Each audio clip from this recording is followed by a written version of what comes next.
Yeah, but just finish off because there's something you said there's very interesting, about what's going to happen very, very soon. Is this, AI revolution, fourth industrial revolution, robotics are coming up. I mean, this is an advance in technology, and advances in technology happen all the time. And we can either use them for good to make life better, or we can use them for bad or for evil, if you like, in order to oppress people. The thing is, yeah, I wonder if, sometimes people say, well, this is inherently a bad thing, AI, robotics. It is going to take away quite a few jobs because companies will be able to, install robotics in their factories. They already have done to a large extent, which means that you don't need so many people to be employed. But is that inherently a bad thing, or is that inevitable? And given that it is going to happen, there are these advances in technology. We know how to do this. Can they be used for good rather than for bad? Yes, I believe so. So AI has got a bad rep um, because of the censorship that and the surveillance that it can provide. But ultimately, AI can be a force for good. But I mean, we need to be suspicious at the moment because there is this industrial revolution, the fourth industrial revolution happening, which is a new economy, a new society that's driven by artificial intelligence, which will absolutely change every part of the workplace and our society.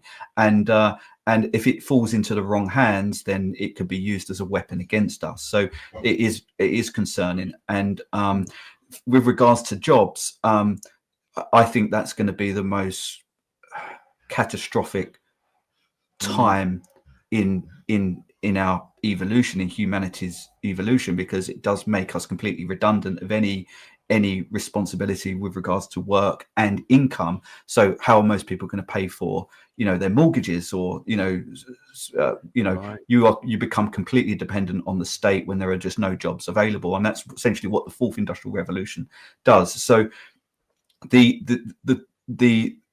the scary part of this is that the stakeholders who are in control are not warning us about this. It's on our doorstep, and they're not telling us for a reason, because they want it to hit us hard, and then that puts us in a very weak position to be able to push back. Because when you're dependent on the stakeholders for your house, for your food, and so forth, because you've got no job, then we're in a very weak position. And actually at that point, capitalism does crash anyway, because there's less money moving around the economy. There's smaller and medium-sized businesses will be affected, and we do need to rethink our economic system. So part of the so I've set up Yellow Dot Forum, which is a think tank which is designed to be able to expose all of these agendas and all these problems, including the one with the fourth industrial revolution, and enable us to be able to come together and create a solution. And I think the solution for that is local economies, for us to be able to buy our food from local farmers and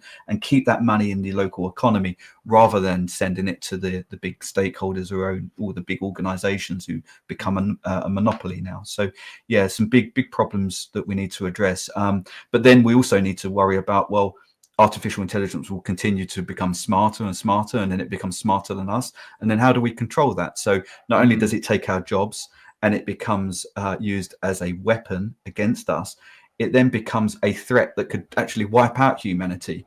And at the moment, the people who are governing all of this AI, such as the World Economic Forum with their fourth industrial revolution centers all around the world, including China, they want to be able to weaponize it, and that's what scares me the most. Is a world where they are in control. We don't have work. We're completely dependent on them.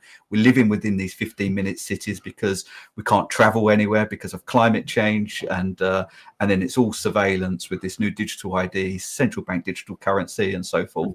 It's a pretty scary prospect for where we're heading under stakeholder capitalism.